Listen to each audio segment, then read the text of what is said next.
I don't know. I do feel like you say they're relying on Michael Thomas. He has looked good in preseason so far, but it's very preseason. You've got potentially a great rookie in Chris Olave. You've got Jarvis Landry. If Alvin Kamara is in any way healthy, I'm not banking on Mark Ingram being any kind of impact. But there's enough there that if it goes right, it could go really right for the Saints in a I'm just looking through that relatively weak roster now, division. and I see ifs at every single position but Yeah. the defensive line. And that's still, Marshawn Lattimore last year was as good as he's ever been. It was an unbelievable bounce back year. The defensive front was the best in the NFL last year. They had the best light box defense in the NFL. They had the best two deep defense in the NFL. The two exact things you need in the modern NFL, they were the best at in the league. But there's still ifs over the safeties, ifs over the corner, ifs over the offensive line, ifs over the weapons, ifs over the quarterback. And as good as the good pieces are, when you start looking at the rest of the league and how many ifs they have, not so many have as many. Even the Panthers don't have that as many as that group. How does that defensive backfield line up? Because I feel like Tyrann Mathieu and Marcus May are very similar players, one of which has played at a much higher level over the past 5+ years, but is a question mark whether how healthy, engaged, everything he's going to be at this point.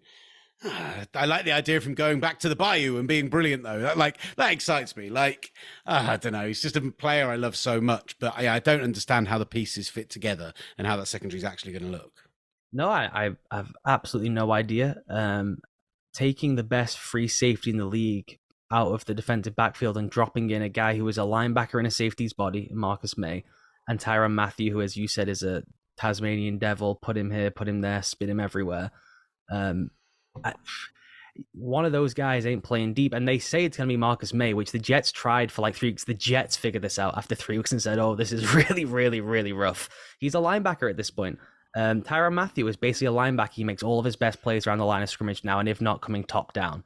So they're going to have to completely transform their defensive profile. There's a chance they could take one of their corners and convert them to deep safety, but this is what I'm talking about.